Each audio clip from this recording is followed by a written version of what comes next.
ये आपकी रीडिंग आज के लिए। आपके कार्ड्स हैं S of pentacles and the chariot. आपके पास कोई ऐसी नई अपॉर्चुनिटी या आइडिया है या कोई पढ़ाई करने का मौका है, शायद आपने अप्लाई किया हो या किसी ने आपको ऑफर किया है।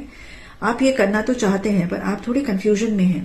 कंफ्यूजन इसलिए है कि आप हो सकता है आपके पास घर की बहुत रिस्पॉन्सिबिलिटीज हैं या आप एक वर्क फ्रॉम होम या हाइब्रिड वर्क वाले सिचुएशन में हैं, मतलब कुछ दिन घर में और कुछ दिन बाहर। ओके, अब आपको लग रहा है कि ये नई अपॉर्चुनिटी मैं करना तो चाहती हूँ या चाहता हूँ, पर ये बाकी चीजें कैसे हैंडल होंगी और ये आपको थोड़ा सा परेशान कर रही है।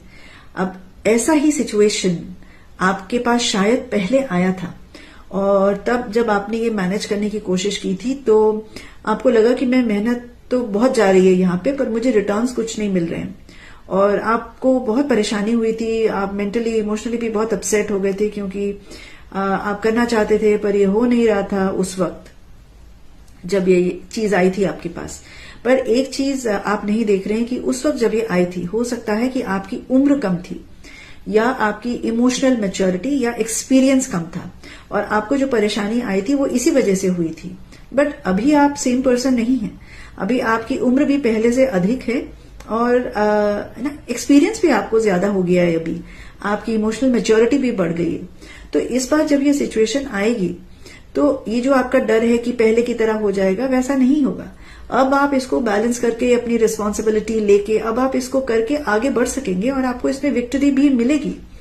बहुत सारी चीजें होंगी करने के लिए फिर भी, पर अब आप इसको एक बैलेंस तरीके में कर पाएंगे कि यहाँ पे मुझे इतनी एनर्जी खर्च करनी है, यहाँ पे मुझे इतनी एनर्जी खर्च करनी है। करेक्ट। ये जो हमें लगता है ना कि काम हमें बांध देगा, ये काम नहीं बांध देता हमें, ये हमारा माइंड होता है जो हमें बांध देता है कि ये भी करना है, वो भी करना है, सब कुछ हमें करना है, ऐसे करना है, हम ही सबसे अच्छा कर सकते हैं या नहीं किया तो पता नहीं क्या हो जाएगा। ये ना हमारा ईगो का कॉन्स्ट्रक्ट है और हम उससे पपेट्स की तरह बन जाते हैं, कठपुतलियां बन जाते हैं अपने ईगो के सामने।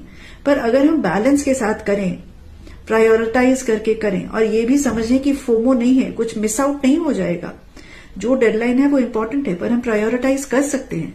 अगर हम ये बैलेंस लेके काम करें तो आप ये काम बखूबी बैलेंस कर पाएंगे और इस काम में आगे जाकर आपको एक बहुत कंफर्टेबल और इमोशनली बैलेंस्ड और आपको एक बहुत हैप्पी प्लेस में ले जाने का पोटेंशियल है।